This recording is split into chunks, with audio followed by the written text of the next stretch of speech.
Yo, yo, yo, it's your boy Swag, and I'm back, and I'm coming with another one. Today, I'll be talking about Fredo Santana. I'll be talking about how I met him, my favorite memories, and just a few things about Fredo you might not have known. And today, I'm going to start off with how I met Fredo. The first day when I knew Fredo as a kid, he was about 10 or 11 years old. He was at my cousin, baby mother's crib in the Cream building. And his mama was like, "Where Fredo at?" So Fredo in the crib. So all I see is this little boy like running to the back of the apartment and shit. So what happened was Fredo was smoking weed and he had just got through smoking a blunt. So his mama looking for him and shit. So they lied. They lied and said Fredo wasn't in the crib. So his mama leave out the door like they just told me he was down here. So she going around looking for Fredo. So Fredo pop out the cut like how to say Fredo pop out the cut. So when he pop out the cut, they like, boy, you better go upstairs. Your mama looking for you and you smoking weed, you high and shit. And he a shorty, like Fredo was a shorty. So he go upstairs and shit. And then I guess he got caught. And his mama came back downstairs and she was talking to everybody that was in the crib because everybody in the Cream building was like family oriented and they been like knowing each other for a long time. You know how that shit going to project, but it was like a project building. So she come back downstairs like, yeah, Fredo smoking weed. I can't believe this. His ass can't come out. He gonna stay in his room and woo woo woo woo woo. Like his OG was mad as hell. You know what I'm saying? And that was the first day I seen Fredo Santana. So ever since that day, I knew who he was. You know what I'm saying? And I kept an eye on him. I was looking at him and shit like that. One thing about Fredo was that he was smoking weed, but as I paid attention to him, that nigga was selling weed. Like he always been a hustler since he been little. You know what I'm saying? Even when around the time when Ken came to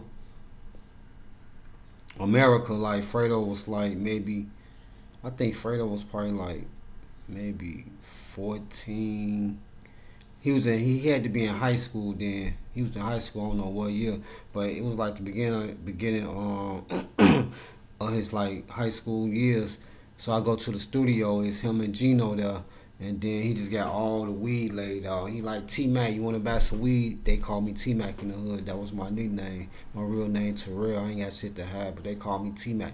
You know what I'm saying? So he like, T-Mac, you need some weed and shit? I'm like, no, I'm good, bro. Kept the weed. Kept the weed since he was a shorty, since he was like 10 or 11 years old. Kept the weed, and I think the person that gave him the weed was Blood Money, because Blood Money was the nigga that had the weed on the block, like some real shit. So, like Fredo always hang with Gino Marley, like that been his day one. You know what I'm saying? I remember when Gino Marley first came to the hood, and they been like tight ever since. You know, um, I remember when Fredo knocked the nigga out on Frontstreet, but they called it Dipset back then. It was some nigga that was hanging on the block or whatever, so they didn't really want him out there for whatever reason. So they kept telling him to move around, you shouldn't be over here and all this other shit. So he kept coming around. So this particular one day, they ain't even say shit to dude. Fredo was fed up. Fredo went over there and just knocked dude out. Like knocked his ass flat out. We ain't seen that nigga ever again. His name was Pickett. You know what I'm saying? He pop knocked that nigga out. You know what I'm saying? Like shit was crazy. A talent that Fredo had other than rap, y'all know him for rap and him probably being a hustler, but Fredo used to cut hair. Fredo used to cut hair in the hood. You know what I'm saying? Fredo had a trade. So, you know, I think even if like he didn't rap, like I think him cutting hair, like he would have had a nice little lifestyle and you know what I'm saying, selling his weed, he probably still would have been okay, not like rich, but okay, you know.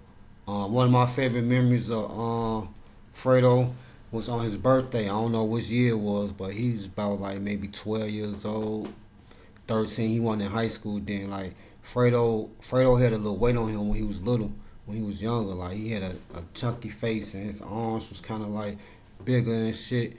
But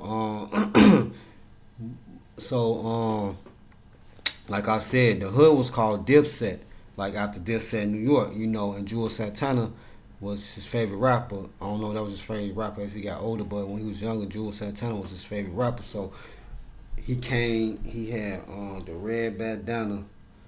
Um, I don't even remember what kind of jersey it was, but he had a jersey with the red bandana, and then it was like some black and white. I mean, some black. I mean, red and white ones that came out at the time on the 4th of July. It was like a 4th of July ones and shit. He had the whole little fit on and shit. You know what I'm saying? I just remember him walking up the street like the nigga was so happy. He just thought he was G to death. Like that nigga was turned on that day.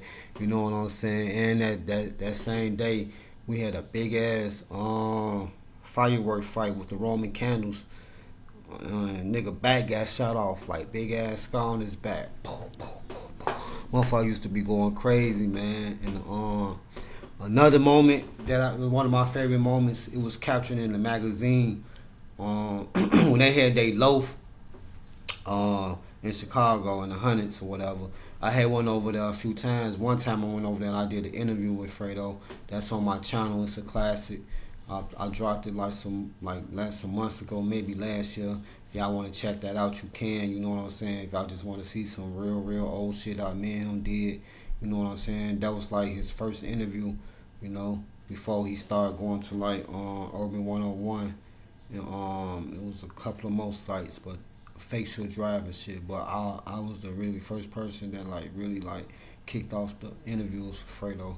And this particular time, magazine was there and they was taking pictures and shit. So me and DJ Ken pull up, you know what I'm saying? And Blood Money had drove us there. I also talked about this Blood Money story on my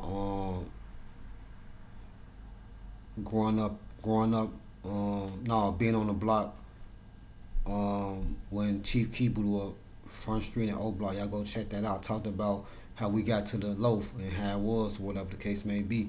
So we get there and shit. So I guess Ken ain't seen Fredo in a minute, or Fredo ain't seen Ken. So he like, that's my nigga Ken. This nigga pop out like, y'all seen the video, like he got that big ass gun like this and he leaning out the window, and then I think that's on one of his album covers. Like he did that shit when I walked up. I mean, like out the window, like he had that bitch. Like, that's my nigga DJ Ken. He like, what up, Matt? He's like, come in. He came downstairs, opened the door. It was some white dude like taking pictures of him and shit. You know, Fredo a real ass nigga. He like, yeah, this my producer right here. This DJ Ken. Make sure you get him some pictures and shit. And woo woo woo. So when the magazine came out, that's the picture. You see DJ Ken puffing a cigarette, blowing out the smoke. Then you see the garage in the background. All that shit happened on the same day. You know what I'm saying? But the way he hopped in the window and he had that gun, the way he was toting that bitch, like he was too happy. You know what I'm saying?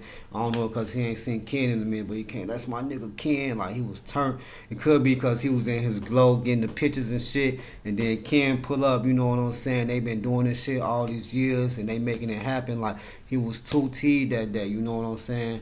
And that was like one of my favorite memories too. You know what I'm saying? Fredo, man. Fredo always been a boss. Like I said, he always been a hustler. So, you know, he died the same way he always lived. He died a boss, but a bigger boss on a bigger scale. Like, you know, like people look up to him. People love his music. You know, like he left a legacy behind, got his son. You know what I'm saying? And I'm gonna post an exclusive picture of Fredo funeral.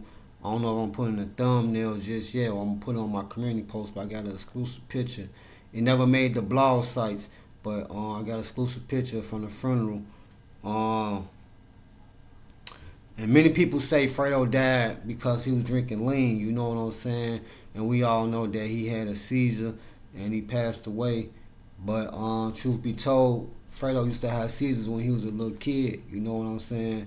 And I think the lean probably triggered some old things to come back, you know. But Fredo had seizures as a kid, so personally, I don't say it's because of the lean, you know what I'm saying? I just think it triggered something old. But that's my Fredo story, man. It's your boy Swag, and I'm out.